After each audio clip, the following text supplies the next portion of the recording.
Hello friends, welcome to Vijay Thiyags. இன்றைக்கி நம்ம அகோபுலம் வந்திருக்கோம் நவ நரசிம்மர் தரிசிக்கிறதுக்கு. வாங்க என்னோட சேர்ந்து பயணம் செய்யணும். இப்போ நம்ம போகக்கூடிய இந்த காட்டு வழி பாதை போகிறதுக்கு 2 மணி நேரம் ஆகும், வரத்துக்கு 2 மணி நேரம் ஆகும். ரொம்பவே கரடு முரடான பாதை. யாருக்குன்னா முதுகு வலி இருக்குது அப்படின்றவங்க இந்த பாதை வழி தவிர்க்கிறது நல்லது. ஏன்னா ஒரே ஒரு வீலில் பார்த்தீங்கன்னா ட்ராவல் பண்ணி போது 3 வீல் மேலே தூக்கிக்குது. ரொம்பவே பயமாக இருந்தது.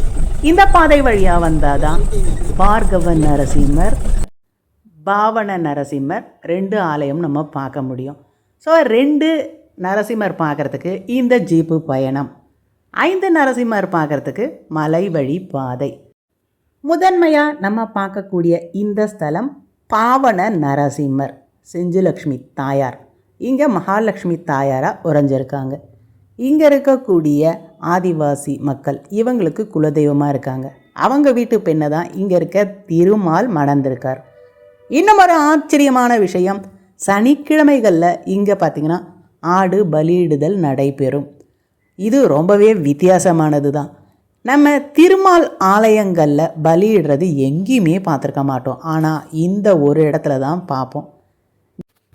பாவன தீர்த்தம், இந்த நதி பார்த்திங்கன்னா இங்கே ஓடிட்டுருக்கு. இந்த நதிக்கரையில் இங்கே இருக்க பெருமாள் அமர்ந்ததால் தான் பாவன நரசிம்மர்னு சொல்கிறோம். பரத்வாஜ முனிவர் அவருக்கு இருந்த பிரம்மஹத்தி தோஷம், அவரோட பாவங்கள் இங்கே வந்து விலகினதால் பாவங்களை போக்கக்கூடிய நரசிம்மர் அப்படின்னும் சொல்கிறாங்க. கண்டிப்பாக இங்கே வந்து நம்ம வணங்கிட்டு அர்ச்சனை செய்கிறோம் அப்படின்னும் பொழுது நம் பாவங்கள் விலகும் அப்படின்றது ஒரு ஐதீகம். பார்கவ நரசிம்மர் பார்ப்போம். ஒரு நாளுக்கு நம்ம ஒரு ஜீப் எடுத்து போனோன்னா இந்த 2 கோவில் தான் பார்க்க முடியும். குலுக்குன்னு குலுக்குனதில் அரை நாள் நம்ம கண்டிப்பாக ரெஸ்ட் எடுக்கணும். புதன் கிரகத்துக்குரிய பாவன நரசிம்மரை தரிசிச்சுட்டு இப்போ நம்ம அடுத்ததாக பார்கவ நரசிம்மர் பார்க்க போகலாம். வாங்க. நீங்கள் பார்க்குற இந்த தீர்த்தம் அக்ஷய தீர்த்தம். கண்டிப்பாக இந்த குளத்தில் நீராடும் பொழுது உடம்பு இருக்க வியாதி போகும். நாங்கள் ஆனால் ஐஸ் கட்டி மாதிரி இருக்குது தண்ணி, நீராடலாம் முடியாது, தலையில் தான் தெளிச்சுக்க முடியும். இங்கே நம்ம ஒரு 20 நிமிஷம் இந்த காட்டு வழி பாதையாக நடந்து வந்துட்டு 108 படிகள் மேலே ஏறணும். அதுக்கப்புறம் தான் நம்ம சுவாமியை தரிசிக்க முடியும். டோலி 1500 ரூபா கொடுத்தோன்னா இங்கே படி வழியாக நம்மளை கூட்டிகிட்டு போவாங்க.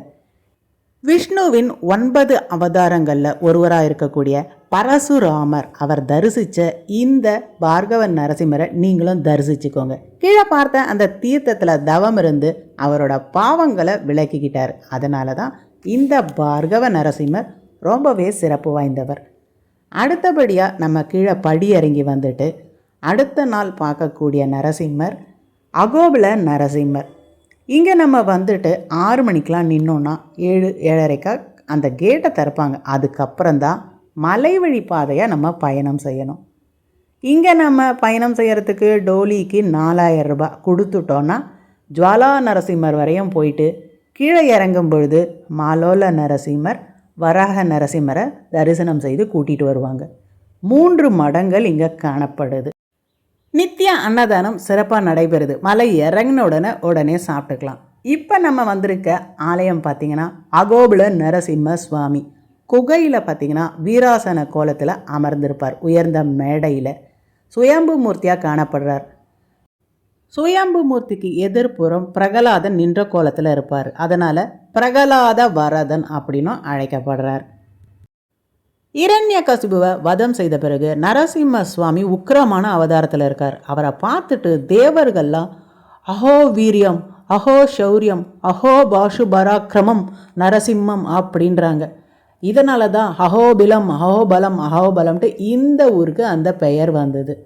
பகவான் சிவன் அகோபுல நரசிம்ம சுவாமியை பார்த்திங்கன்னா மந்திர ராஜ பாத ஸ்தோத்திரம் அப்படின்றார். இதை சொல்லும் பொழுது நமக்குள்ளே பார்த்திங்கன்னா நல்ல பலம் பெருகும்ன்றாங்க.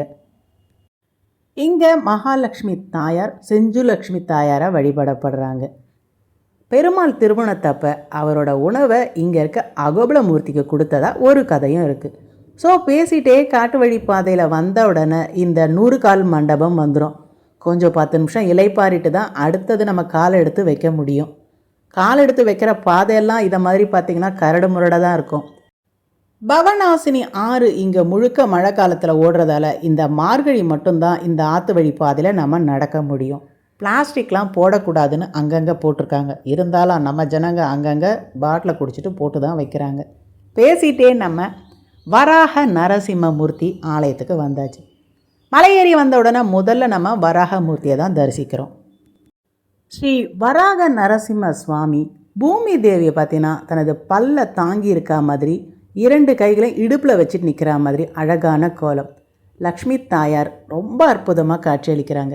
நம்ம எப்படி நித்திய கல்யாண பெருமாள் கோவிலில் பார்க்குறோமோ அதே மாதிரி தான் சின்ன வடிவில் இங்கே நம்ம பார்க்குறோம்.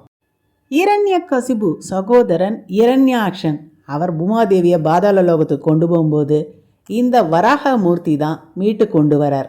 அதனால் இந்த வராக நரசிம்மரும் தனித்துவமானவர். இப்போ வாங்க திருப்பி நம்ம பயணத்தை துவங்குவோம். ஆறு முழுக்க அடிச்சுட்டு போயிட்டதால் இந்த பெரிய பெரிய பாறைகள்லாம் இருக்குது. அதனால் ஒவ்வொரு பாறையிலையும் நம்ம ஏறி இந்த பவநாசினி தீர்த்தத்தில் காலை வச்சுட்டே தான் மேலே போகணும். இதை மாதிரி நீங்கள் 7 மணிக்கெலாம் வந்துட்டிங்கன்னா நல்ல பறவைகள் ஓசையில் நல்ல சில்லு சில்லுன்னு காற்றுல ஃப்ரெண்ட்ஸோடு நடக்கும்போது சூப்பரான ஒரு ட்ரெக்கிங் தான். இந்த பாதை வழியாக போக முடியாது, தரிசிக்க முடியாது. நான் கிளம்பும்போது 1008 தடங்கள் 1000 பேர் சொன்னாங்க. எது எப்படி ஆகட்டும் இந்த நரசிம்மரை பார்த்தே தீரணும்னுட்டு நானும் பார்த்திங்கன்னா ரொம்ப தைரியமாக கிளம்பிட்டேன். நரசிம்மரும் பார்த்திங்கன்னா என்னை மேலே வரையும் இழுத்துட்டு தான் போகிறார். எவ்வளோ தூரம் இழுத்துட்டு போகிறாரு, இழுத்துட்டு போட்டோன்னு சந்தோஷமாக நடக்க ஆரம்பிச்சிட்டோம். ஸ்ரீ ஜுவாலா நரசிம்ம சுவாமி சந்நிதி அங்கே தான் நம்ம இப்போ போக போகிறோம். வாங்க போகலாம். ఈ వాటర్ పేరు భవనాశ అంటారు సార్. ఎప్పుడు వస్తున్నాయంట వాటర్ భవనాశ అంటారు. సరే ఈ నీళ్ళ పేరేమి? Bhavanasini water falls. இப்போ நம்ம பார்க்கறதா பவநாசினி வாட்டர் ஃபால்ஸ். స్వామి దర్శనానికి వెళ్తుంటే మన ప్రోక్షకులు మన తల మీద పడతాయి. Okay okay. సంవత్సరానికి 365 రోజులు కదా ఎప్పుడు వస్తాయి. 365 நாளும் இந்த தண்ணி பார்த்தீங்கன்னா கொட்டிட்டு இருக்குமா. நம்ம இங்கே போகும்பொழுது நம்ம தலையில் இந்த தண்ணி கொட்டுறது ரொம்பவே சிறப்பானது.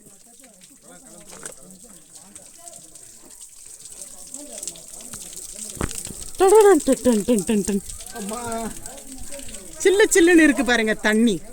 சில்லு சில்லு சில்லுன்னு இருக்கு. இந்த மலை தான் அகோபில மலை. வந்து பாருங்க செமையா இருக்கும். இங்க பாருங்க சுவாமி போறார். பவநாசினி தீர்த்தம் அங்கே நம்ம தலையில் தண்ணி விழும். ஆனால் நீங்கள் மழை காலத்தில் வந்தீங்கன்னா குற்றாலம் மாதிரி தண்ணி இருக்கும். அதுக்குள்ளே தான் புகுந்து போகணும். உக்கரஸ்தம்பம் பார்த்துட்டோம். அடுத்தது நம்ம கருடாத்திரி மலை தான் நீங்கள் எதிர்ப்புறம் பார்க்குறீங்க. 2 ரெக்கைகளோட கருடனோட முகம் மாதிரி இருக்குது பாருங்கள். அடுத்த ஒரு சிறப்பு ரத்த குண்டம். இங்கே முக்கியமாக உக்கரஸ்தம்பம், இந்த கருடாத்திரி, இந்த ரத்த குண்டம், இந்த 3 இடம் பார்க்க தவறாதீங்க.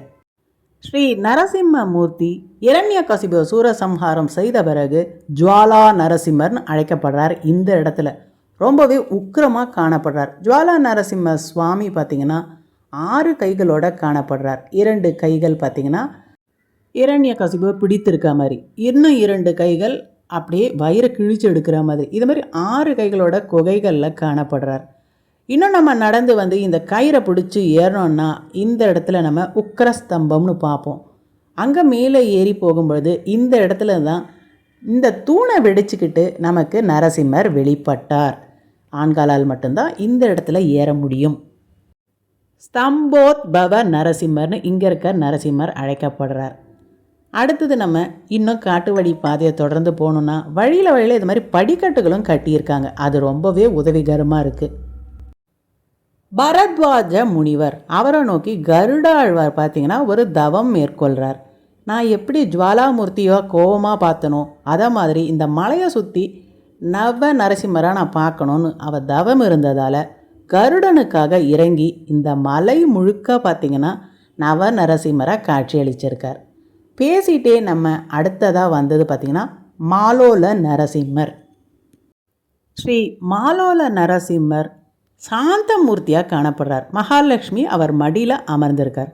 உக்கிரமாக மேலே பார்த்தோம்ல, அவரோட உக்கிரத்தை தணிக்க மகாலட்சுமி தாயார் தவம் இருந்து ஆசையாக மடியில் அமர்ந்ததால் ரொம்ப சாந்த ஸ்வரூபியாயிட்டார். சிரித்த முகத்தோடு இருக்கார். விஷ்ணு செஞ்சலக்ஷ்மி தாயாரை மணந்ததால் கோபமாக இருக்கிறதால இங்கே அவரை சமாதானப்படுத்துகிறதா மகாலட்சுமியை சமாதானப்படுத்துகிறதாவும் ஒரு கதை இருக்குது. மா அப்படின்னா மகாலட்சுமி, லோலன்னா பிரியமானவன். மகாலட்சுமி தாயாருக்கு பிரியமானவன் அர்த்தம். இப்போ நம்ம பேசிகிட்டே கீழே இறங்கி வந்தாச்சு. இங்கே பார்க்குற இந்த 2 மடங்கள் உணவுகள் தயார் நிலையில் இருக்குது பக்தர்களுக்கு. இதை மாதிரி இலவச பேருந்துகள் அடிக்கடி வரும். ஏறணுன்னா நம்ம காரஞ்ச நரசிம்மர் 1 கிலோமீட்டர் பயணம் செய்யணும். இதோட நமக்கு மலைப்பாதை பயணம் முடிவடைஞ்சது. சுக்கிர கிரகத்துக்குரிய மாலோல நரசிம்மரை தரிசிச்சுட்டு சந்திர கிரகத்துக்குரிய காரஞ்ச நரசிம்மரை தரிசிக்கலாம் வாங்க. இங்கே நவ நரசிம்மர்களுக்கும் பார்த்திங்கன்னா நவ கிரகங்கள் ஒவ்வொரு நரசிம்மருக்கும் உரித்தாக தான் இருக்குது. உங்கள் ராசிக்கு எந்த கிரகம் அப்படின்னு இருக்கோ அந்த கிரகத்துக்கு ஏற்ற நரசிம்மருக்கு நீங்கள் அர்ச்சனை பண்ணிக்கோங்க. இப்போ உதாரணத்துக்கு கும்பராசிக்கு பார்த்திங்கன்னா அதிபர்னா சனின்னு சொல்லுவாங்க. ஸோ அந்த சனி பகவானுக்குரிய நரசிம்மர் யாரோ அவருக்கு அந்த ராசிக்காரர்கள் அர்ச்சனை செய்து கொள்ளலாம், பூஜை செய்து கொள்ளலாம். வாங்க இப்போ நம்ம காரஞ்ச நரசிம்மர் கோவிலுக்கு வந்தாச்சு. இந்த இடத்துல தான் ஆஞ்சநேயர் காரஞ்ச மரத்துக்கு கீழே நின்று ஒரு தவம் புரிகிறார். நரசிம்மரை ராமர் கோலத்தில் பார்க்கணுன்னு சொல்லிட்டு காரஞ்ச மரத்துக்கு கீழே இருக்க இந்த ஸ்ரீ காரஞ்ச நரசிம்மர் கோபில மகரிஷி அவருக்கு காட்சி அளிச்சிருக்கார். அடுத்தது ஆஞ்சநேயருக்கும் காட்சி அளிச்சிருக்கார். ஸ்ரீ காரஞ்ச நரசிம்மர் தியான கோலத்தில் யோக நிலையில் அமர்ந்த மாதிரி இருக்கார். அவர் வலது கையில் சக்கரத்தையும் இடது கையில் சாரங்கத்தையும் ஒரு வில்லோட ராமர் மாதிரி இருக்கார். நெற்றியில் 3வது கண்ணும் இருக்குது. அடுத்தபடி ஸ்ரீ யோகானந்த நரசிம்மரை தரிசிக்க வந்திருக்கோம். அதற்கு எதிர்ப்புறத்திலே இதை மாதிரி 9 நரசிம்மரும் ஒரே இடத்துல பார்க்குறோம். நம்ம மேலே எல்லாம் பார்க்க முடியாதவங்க இங்கே வந்தீங்கன்னா 9 நரசிம்மரையும் பார்க்கலாம். 9 நரசிம்மருக்குரிய அந்த கிரகங்கள் என்னன்றதையும் கீழே வச்சுருக்காங்க. ஸோ மேலே ஏற முடியாதவங்க கண்டிப்பாக இந்த ஒரு ஆலயத்துக்கு வந்தீங்கன்னா 9 நரசிம்மரையும் அழகாக தரிசிக்கலாம். எதிர்ப்புறத்தில் இருக்க யோகானந்த நரசிம்மரையும் தரிசிக்கலாம். பிரகலாதனுக்கு யோகம் கற்பிக்கும் மூர்த்தியாக இங்கே இருக்க யோக நிலையில் அழகாக காட்சியளிக்கிறார். சனி கிரகத்துக்குரிய யோகானந்த நரசிம்மர் பகவான் பிரம்மதேவருக்கு காட்சியளிச்சிருக்கார். 9 నరసింహలో నెంబర్ 7 యోగానంద నరసింహర్. இந்த பிரகலாதனுக்கு ராஜநீதி శాస్త్రం యోగాభ్యాసం పొన్నది. నవగ్రతలో ఇది కుజగ్రహ దోషాలకి అధిపతి అంటే చెవాయ్. నెంబర్ 2 అహోబిలం ఉగ్ర నరసింహస్వామి స్వయంభూమూర్తి గురుగ్రహ దోషాలకి అధిపతి. ఇది మనకి దివ్యక్షేత్రం. నెంబర్ 3 మాలోల నరసింహర్ మహాలక్ష్మి కైలో తామరకమల ఇరకంద స్వామికి శుక్రగ్రహ దోషాలకి అధిపతి. నెంబర్ 4 వరాహ నరసింహస్వామి భూదేవి భూ వరాహ అంటారు క్రోడ 2 నేమ్స్ ఇన్ ద రావుకి అధిపతి. నెంబర్ 5 కారింజ నరసింహర్ హనుమానికి దర్శనం పొందింది. ஒரு கையில் ராமன் வில்லு ஒரு கையில் சுதர்சன சக்கரம் அந்த நெட்டு கண்ணு இருக்கு அந்த சுவாமிக்கு சந்திரகிரக தோஷாலிக்கு அதிபதி. நம்பர் 6 பார்கவ நரசிம்மர். இது கீழே போலிருந்தா 4 கிலோமீட்டர். இந்த பரசுராமனுக்கு தரிசனம் பண்ணிந்து இரண்யகசன் வதம் பண்ணக்க ரெடி கேட்டார். இந்த கீழே பிரகல்லாதன் சூரிய பகவானுக்கு அதிபதி. நம்பர் 7 யோகானந்த நரசிம்மர். ప్రహ్లాదునికి రాజనీతి శాస్త్రం యోగాభ్యాసం పన్నది. నవగ్రహలో శనిగ్రహ దోషాలకు అధిపతి. నెంబర్ 8 చత్రవట నరసింహర్. సంగీత ప్రియన్ ఆహా ఊహా గాంధర్వులు భరతనాట్య తాళం పోட்டிருக்கின்ற சுவாமி. இது கேதுகிரக தோஷாலுக்கு அதிபதி. நம்பர் 9 பாவன நரசிம்மர். இது லோயர் அஹோலிருந்த 20 கிலோமீட்டர்ஸ் இந்த சென்சுலக்ஷ்மி மேரேஜ். இது காட்டில் இருக்கின்ற சுவாமி பை ஜீப்பில் பண்ணது. இது புதகிரக தோஷாலுக்கு அதிபதி. ஜுவாலாபோபல మాలోల క్రోడ కారింజ భార్గవ యోగానంద చత్రవట పావనో నవమూర్తి. நவ நரசிம்மரை பற்றி சுவாமிகள் சொன்னது நல்ல விளக்கமாகவே இருந்தது. அடுத்தது நம்ம வந்திருக்கிறது ஸ்ரீ சத்திரவட நரசிம்மரை தரிசிக்கிறது. சத்திரவட அப்படின்போது குடை மாதிரி இருக்கிற ஒரு ஆலமரம் அர்த்தம். அதற்கு கீழே இருக்கிறதால சத்திரவட நரசிம்மர். ஆஹா ஓஹோ அப்படின்ற கந்தர்வர்கள் இவர் நல்ல வதம் செய்துட்டு இருந்த அந்த கோபத்தை தணிக்க பாட்டு பாடுறாங்க. அதனால் இவர் பார்த்திங்கன்னா தொடையில் நல்லா கையை தட்டி அந்த பாட்டை ரசிப்பார். அதனால தான் இந்த இடத்துல நம்ம சத்திரவட நரசிம்மரை ஒரு தாளம் போடுற நரசிம்மராக பார்ப்போம். சிரித்த கோலத்தில் இருப்பார். பாடல் நல்லா பாடுவீங்கன்னா கண்டிப்பாக இங்கே பாட்டு பாட மறக்காதீங்க. ஸ்ரீ சத்திரவட சுவாமிகள் கிழக்கு நோக்கி 4 கைகளோடு அமர்ந்திருக்கார். 2 கைகளில் சக்கரம் சங்கை வச்சிருக்கார். கீழ் வலது கை அபய அஸ்தம். அவரது இடது கை பார்த்திங்கன்னா தாளம் போடுற மாதிரி இருக்கும். காண கண்கோடி வேண்டும் சிரித்த முகத்தோடு இருக்கிற இந்த நரசிம்மரை பார்க்கறது. நவ நரசிம்மர் முடிச்சுட்டு நம்ம கீழ் அகோபுலம் வரும்பொழுது இந்த இடத்துல ஸ்ரீ பிரகலாத வரத லக்ஷ்மி நரசிம்ம சுவாமி பார்க்குறோம். கிழக்கு நோக்கிய கோபுரம், கூர்ம பீடம், சுதர்சன பீடம், கருட பீடம் அப்படின்ட்டு பகவான் அழகாக காட்சியளிக்கிறார் இந்த இடத்துல. இது பார்த்திங்கன்னா திவ்ய தேசமும் கிடையாது, நவ நரசிம்மர் ஸ்தலமும் கிடையாது. தனியாக விஜயநகர ஆட்சி காலத்தில் இந்த ஆலயம் கட்டப்பட்டிருக்கு.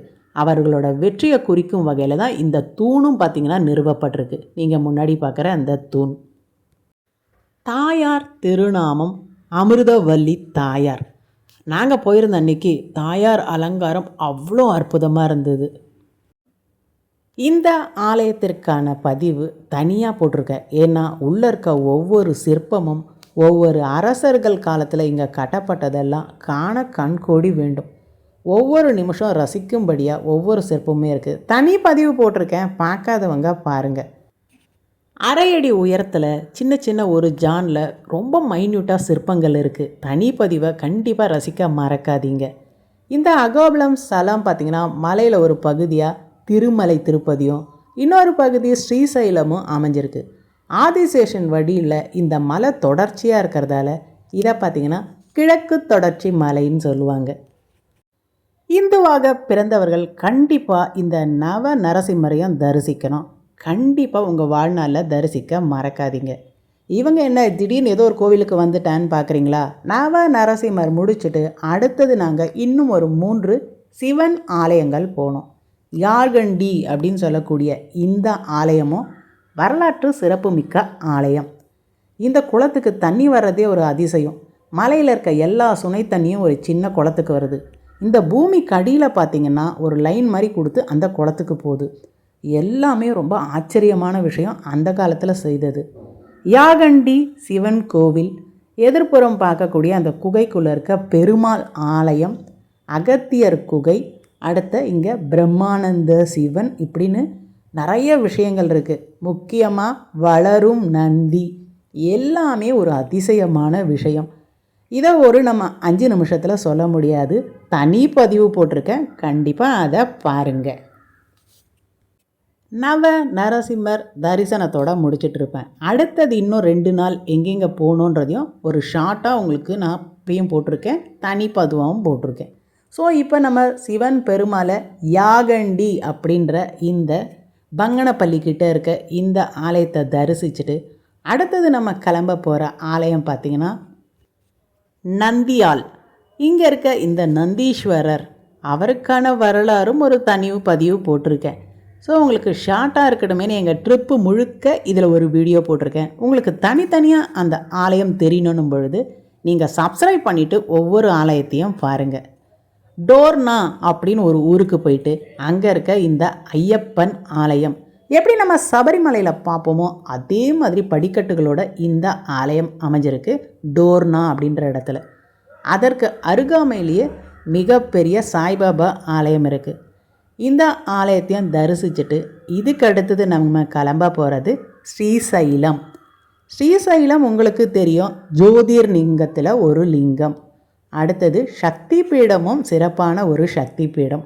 ஸ்ரீசைல தரிசனத்தை தான் பார்க்குறோம். இங்கே இருக்கக்கூடிய சாக்ஷி கணபதி, இவர்கிட்ட நம்ம உத்தரவு வாங்கிட்டு நம்மளோட நட்சத்திரம், நம்மளோட கோத்திரம், நம்ம வீட்டில் இருக்கவங்க எல்லா பேரும் சொல்லிவிட்டு அவர் காதில் விழற மாதிரி அதுக்கு அடுத்தது தான் ஸ்ரீசைலம் போயிட்டு சிவபெருமானை வழிபடணும். இப்படி ஒரு மரபு இருக்குது.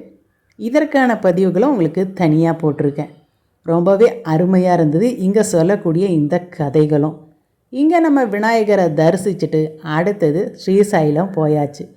உள்ள பெரிய ரவுண்டானா தான் நம்மளை வரவேற்றது. இந்த இடத்துல தக்ஷணாமூர்த்தி, பெரிய லிங்கம், நந்தி அப்படின்ட்டு அந்த இடமே ரொம்ப அழகாக இருந்தது.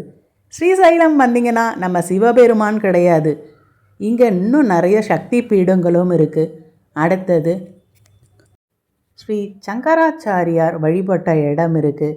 முக்கியமாக இங்கே ஒரு அருவியும் ரொம்ப அழகாக இருக்குது. முக்கியமானது ஒரு பெரிய டேம் இருக்குது.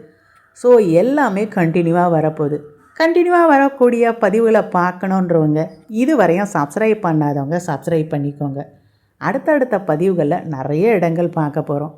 ஆண்கள் ட்ராவல் விலாக் பண்ணுறதே கஷ்டம், இன்னும் பெண்கள் ட்ராவல் விலாக் பண்ணுறது இன்னுமே கடினமானது. அதுவும் நானே வீடியோ எடுத்துகிட்டு நானே எடிட் பண்ணி சமைக்கிறது துவைக்கிறது ரொம்பவே கஷ்டம் இல்லையா? அதனால் சப்ஸ்கிரைப் பண்ணிக்கோங்க, லைக் பட்டனை தட்டுங்க, ஃப்ரெண்ட்ஸுக்கெல்லாம் ஷேர் பண்ணுங்கள். இன்னும் நிறைய இடங்களுக்கு நம்ம சுற்றி பார்க்க போகலாம் அடுத்தடுத்த பதிவுகளில்.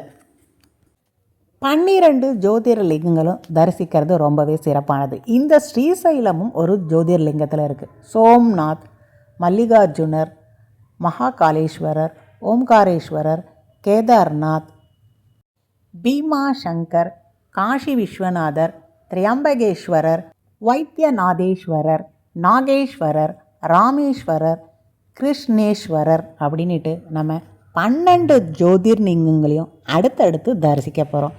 தொடர்ச்சியாக வர பதிவுகளை பார்க்கணும், இதற்கு முன் பதிவிட்ட இந்த 500க்கும் மேற்பட்ட தரிசனங்கள் பார்க்கணும் பொழுது கண்டிப்பாக சப்ஸ்கிரைப் பண்ணி பெண்கள் செய்யக்கூடிய ட்ராவல் பிளாகை ஊக்குவிங்க. நவ நரசிம்மர் தரிசனம் எப்படின்னு கமெண்ட்ஸை வாரி வாரி இறைக்க மறைக்காதீங்க. ட்ராவல் முடிச்சுட்டு நம்ம வரும்பொழுது எல்லோரையும் பிரிஞ்சு வர்றது ரொம்பவே கஷ்டமாக இருந்தது. இருந்தாலும் என்ன பண்ணுறது, நம்ம பிரிஞ்சு தானே ஆகணும். அடுத்த பயணத்துக்கு பார்த்திங்கன்னா நாங்கள் இப்போவே பிளான் பண்ண ஆரம்பிச்சிட்டோம். ஸோ ஃப்ரெண்ட்ஸ் எல்லாருக்கும் பாய் சொல்லிவிட்டு நான் கிளம்பிட்டேன். ரொம்ப அருமையான பயணமாகவே இந்த பயணம் எனக்கு அமைஞ்சிருந்தது. ஸோ இப்போ நம்ம வீட்டுக்கு போன உடனே ஒரு மூட்டை துணி ரெடியாக இருக்குது. இதெல்லாம் துவைச்சி முடிச்சுட்டு எடுத்துகிட்டு வந்த வீடியோஸ் எல்லாம் லேப்டாப்பில் போட்டு நம்ம எடிட் பண்ணி உங்களுக்காக தயார் நிலையில் கொண்டு வரணும். அடுத்த ஒரு பயணத்துக்காக இந்த பெட்டி காத்துட்ருக்கு. அடுத்த ஒரு ஆலயத்துக்கு உடனே நான் கிளம்புனேன். இந்த வீடியோ பார்த்துட்டு எந்த ஆலயம்னு கமெண்ட் பண்ண மறக்காதீங்க. கோவிந்தா கோவிந்தா.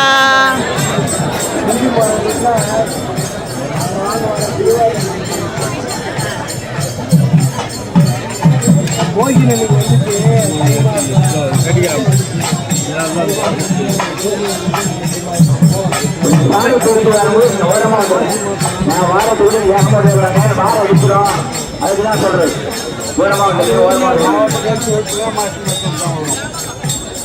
நாள் தான் போயிருந்தோம், காலையிலே போயிருந்தோம். காலையில் போயிட்டு மத்தியானம் 3 மணி சாப்பிடுவோம். பார்த்துருவாங்க.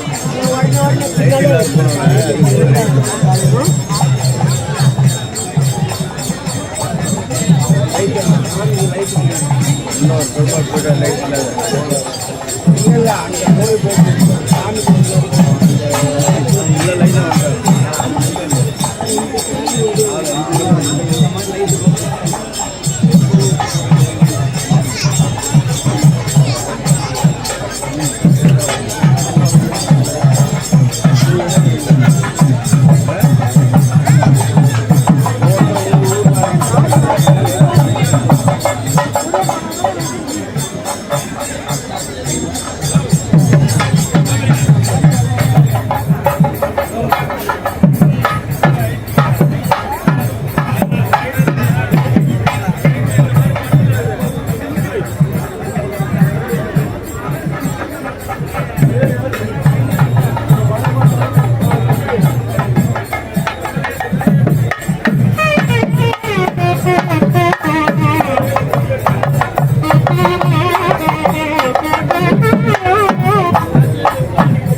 கோவிந்தா கோவிந்தா கோவிந்தா.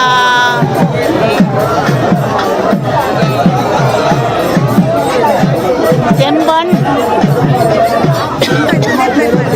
தெம்பன் போட்டிருக்கு.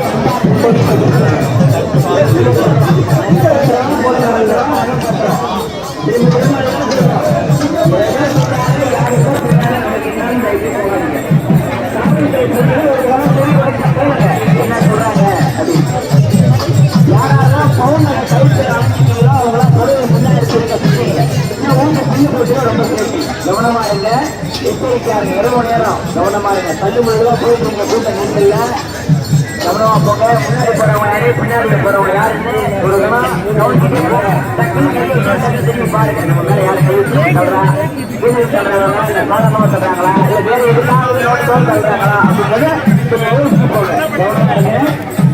எச்சரிக்கையா இருங்க. நகப்பத்திரம் நகப்பத்திரம் நகப்பத்திரம்.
பள்ளிகொண்ட பெருமாள்.